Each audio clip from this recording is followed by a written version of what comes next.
মূলত বৃহস্পতিবার বিকাল 4টার দিকে যখন আমাদের এই 3টা ভবনে সন্ত্রাসীরা বিএনপি জামাত শিবিরের পরিকল্পিতভাবে আক্রমণ করে এবং অগ্নিসংযোগ করে, মূলত আমাদের এখানে 3টা ডেটা সেন্টার আছে। যে 3টা ডেটা সেন্টারে 3টা ভবনে আমাদের প্রায় বলতে গেলে 15 থেকে 20টা আমাদের এখানে আইআইজি, আইজিডব্লিউ, আইসিএক্স তাদের কিন্তু এখানে সিস্টেম এবং ডেটা এখানে তারা স্টোর করে রাখে।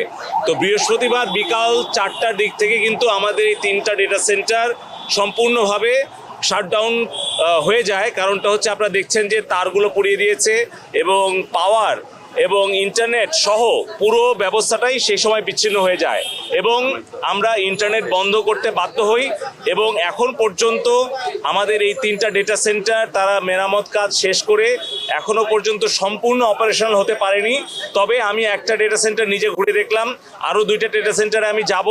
তাতে আমরা আশা করছি যে হয়তো কিছু সময়ের মধ্যেই আমাদের যেই ঢাকা কোলো সিটি এবং এনআরবি এদের 3টা প্রাইভেট ডেটা সেন্টার এন্টারপ্রেনার, পাশাপাশি আমাদের এখানে আইএসপিএবি সভাপতি আছে এমদাদ ভাই এবং অন্যান্য যারা আইআইজি এবং আইসিএক্স তাদের সবার সাথে কথা বলে বিটিআরসি চেয়ারম্যান, আমাদের সচিবদ্বয় সবাই মিলে আমরা আশা করছি যে খুব শীঘ্রই আমরা ইন্টারনেটটাকে অপারেশন করতে পারবো। তারপরেও এই ডেটা সেন্টারের মালিকরা এবং যারা আপনারা দেখছেন কাজ করছে, যারা নেটওয়ার্ক মেরামত করছে, আমাদের মাঠে কাজ করছে, তারা কিন্তু এই কারফিউয়ের মধ্যে সেনাবাহিনীর তত্ত্বাবধানে তারা কিন্তু এই মেরামত কাজগুলো চলমান রেখেছে। এবং ঢাকা চট্টগ্রামে আমাদের যেই ফাইবার অপটিক্যাল কেবল যেটা আর কি ওভারহেড কয়েকশো মিটার ছিল, সেটা রিডান্ডেন্সি সহ তারা কিন্তু এই সন্ত্রাসীরা কিন্তু পুড়িয়ে দিয়েছে, সেটাও এখন আমরা রিস্টোর করতে পেরেছি। ফলে আমাদের ঢাকা চট্টগ্রামের সংযোগটাও পুনঃস্থাপন করা গেছে। ফলে আমাদের একদিকে যেরকম আমাদের ডেটা সেন্টারগুলো অপারেশনাল প্রায় হয়ে গেছে, অপরদিকে সঞ্চালন লাইনগুলো যেগুলো আমরা জানতে পেরেছি সেগুলো আমরা মোটামুটি একটা পুনঃস্থাপন করতে পেরেছি।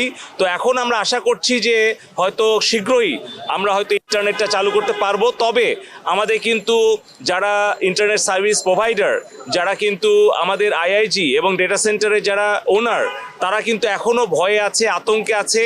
তারা কিন্তু এখনও সেই আতঙ্কটা কাটেনি তাদের মনের মধ্য থেকে।